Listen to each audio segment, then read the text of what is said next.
창세기 5장은 아담의 족보에 관한 이야기를 우리에게 알려주고 있는데, 하나님이 이제 인간을 창조하실 때 복을 주시고 그들의 이름을 이제 사람이라 일컬었잖아요. 동물들, 새들도 있는데 하나님이 이제 인간을 이제 사람이라 하시고, 그런데 이제 이 인간으로 하여금 하나님께서 생육하고 번성하고 이제 땅에 충만하도록 하나님께서 이렇게 복을 주신 거죠. 그런데 여러분, 이 인간의 세계에 뭐가 들어왔습니까? 죄가 들어왔잖아요. 죄가 들어와서 인간은 이제 죽음이라는 것을 맞이해야 되고, 그래서 인간은 이제 영원히 살지 못하고 이 땅에서 어떤 삶의 이제 어느 순간이 되면 죽음을 맞이해야 됐던 거예요.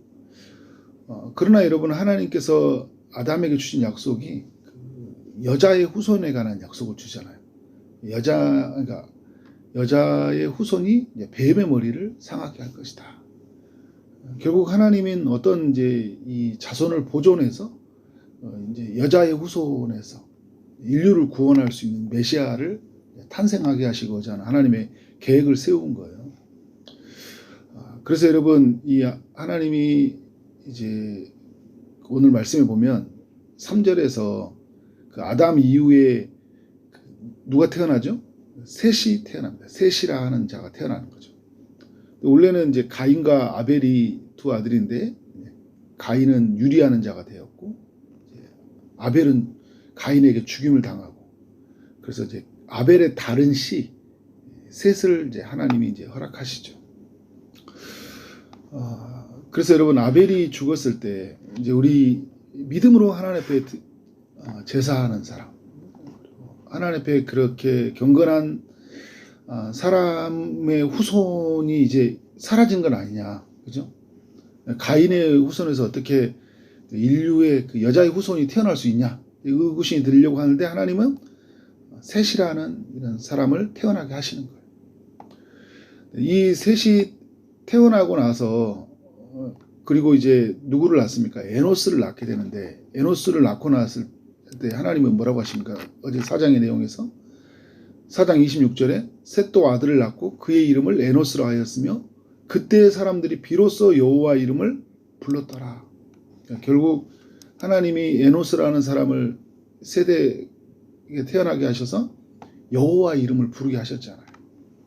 그러니까 하나님의 이미 이루고자 하는 그 약속의 계보 안에서는 그 사람들이 어떤 삶을 사냐면 여호와의 이름을 부르고 산다는 것을 우리에게 지금 알려주고 있습니다. 어제도 나눴듯이 가인의 후손들을 보면 되게 그 잘나고 똑똑한 사람들이 많잖아요. 수금과 퉁소를 잡은 자의 조상, 가축 치는 자의 조상, 구리와 새로 기구를 만드는 어떤 조상들, 어떤 문화를 선도해가는, 문명을 만들어가는 그런 선구자 같은 이런 사람들이 가인의 후손에서 나오거든요. 근데 하나님은 여기에 관심이 없어요. 하나님은 복음의 계보에 관심이 있어요. 여호와의 이름을 부르는 사람들. 그러니까 여러분, 이 시대의 사람 살아가면서 우리가 교회가 또 잘못 넘어가면 막 이제 문화를 이끌어가야 된다고 해가지고 너무 있잖아요. 교회의 됨을 잃어버리면 안 되죠. 여호와의 이름을 부르는 게 뭐냐? 하나님을 예배하고 하나님을 높이는 것이 무엇이냐? 멋있게 안 보이더라도 항상 우리의 중심성에는 누가 있어야 돼요? 여호와가 있어야 되는 거죠. 항상 우리는 하나님 중심적으로 지어져야 된다. 하나님이 1순위가 돼야 된다는 것을 우리가 성경을 통해 꼭 기억을 해야 됩니다.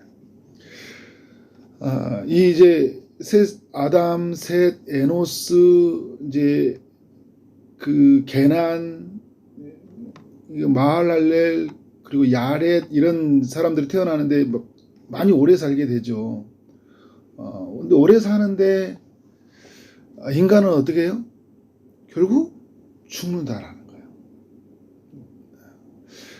인간은 결국 죽는 존재가 돼요.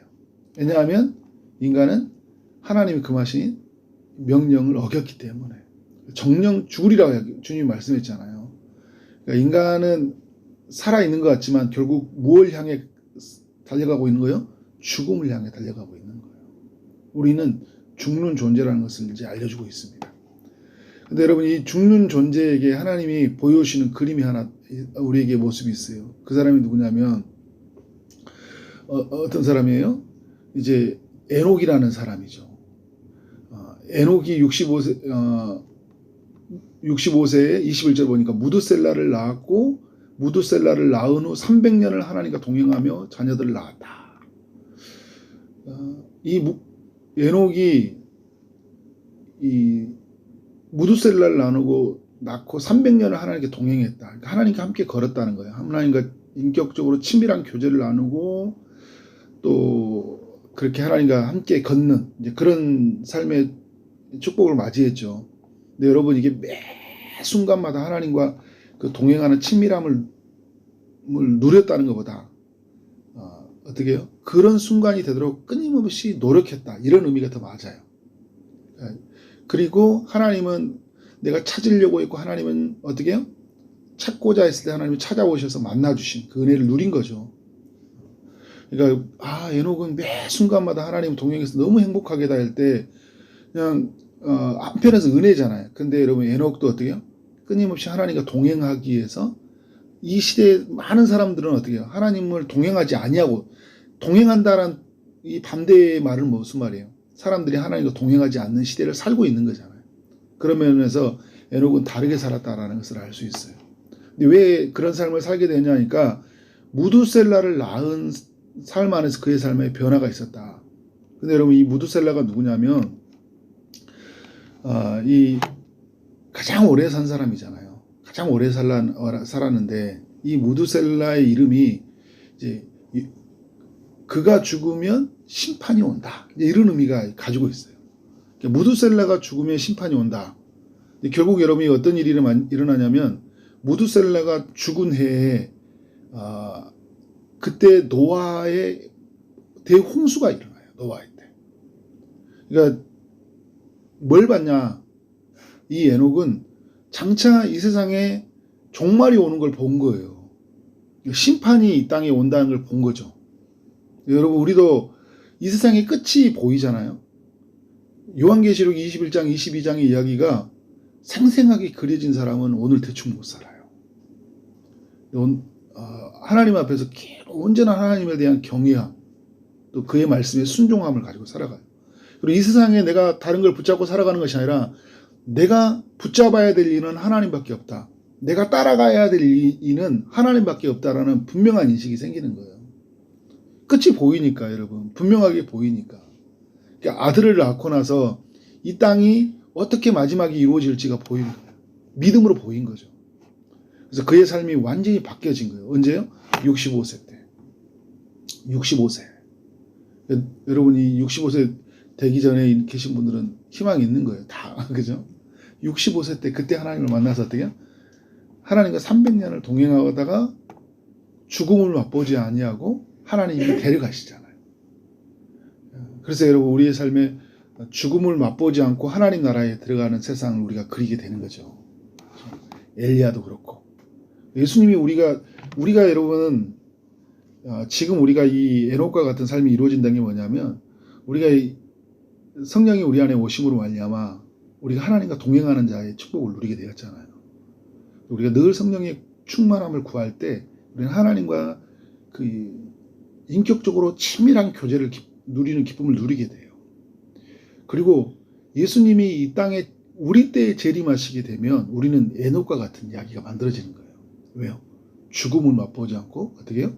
하나님 앞에서 부활한 몸으로 다시 변화되잖아요. 그래서 믿음의 사람들은 주 예수여 어서 오시옵소서 이야기하는 거예요. 우리가 물론 죽어서 하나님을 만나고, 그리고 예수님의 재림의 때를 우리 몸은 기다려요. 우리의 영은 하나님의 임재 가운데에서 거하지만, 그러나 우리가 살아있는 동안 예수님의 재림을 만나면 우리의 몸이 부활한 몸으로 바로 바뀌어서 어떻게 해요? 예수님을 맞이하는 거예요. 고통 없이 주님을 만나는 거예요. 그러니까 여러분, 지금 오셔야 되겠잖아요. 지금 오셔야 돼요. 이제 그러니까 여러분, 이 에녹이라는 사람은 참 이 창조 이후의 세상에서 장차 이루어질 그 하나님의 나라를 우리에게 보여주고 있다라고 볼 수 있죠. 그리고 여러분, 이 에녹이 이제 그 무두셀라를 낳았고 이제 그다음에 이제 무두셀라는 라멕을 낳았는데 그 라멕이 나중에 노아를 낳거든요. 근데 라멕의 때 28절에 보면 그 노아를 낳았을 때 하나님이 그 땅에 굉장히 그 하나님 안에서 살아갔지만 어떻게 해요? 사람들이 죄 아래에 있는 세상이다 보니까 땅이 저주를 받았잖아요. 그러니까 창세기 3장에 보면 땅이 저주를 놔서 가시덤불과 엉겅퀴를 낸다고 하잖아요. 그러니까 내가 뿌리는 대로 소득이 잘 안 이루어져요. 뭐가 찾아올까요? 심각한 어떤 식량난이나 어려움들이 있었던 것이죠. 그래서 여러분 29절에 보니까 땅이 저주함으로 수고롭게 일하는 우리를 아무리 노력해도 잘 소득이 일어나지 않는데, 그런데 여러분 그 아들이 노아가 태어났어요. 근데 하나님이 주시는 라멕에게 주시는 마음이 뭐냐면 하나님이 아니하시다. 하나님이 이루하신 거예요. 이 땅에 그러니까 에녹이 무두셀라를 낳고 하나님이 장차 이루어질 심판의 세상을 봤고요. 그리고 노아를 낳으면서 라멕은 하나님의 하나님이 자기 백성을 이루하심을 만난 거예요. 수고하고 지친 영혼들에게 하나님이 그 고통을 아시고 내가 너희에게 열매 맺는 세상을 줄 것이라는 그 하나님의 그 이루하심을 어떻게 해요? 라멕이 만난 거죠. 하나님의 사람들은 뭐냐면요, 이걸 볼 수 있어야 되는 거예요. 장차 이루어질 일들, 그리고 정말 어지러운 세상 중에, 고통 중의 세상 중에 전쟁도 있고 전염병도 있고 참 힘든 세상을 우리가 살아가잖아요. 그런데 하나님이 우리에게 하나님의 자신의 백성들을 지켜주시고 안위를 주시는 이것을 보는 거죠. 그러니까 우리가 지금 이 세상을 살아가면서 예수 그리스도로 말미암아 마지막에 이루어질 일들, 그리고 예수 그리스도가 우리 안에 임하심으로 말미암아 우리 안에서 어떻게 돼요?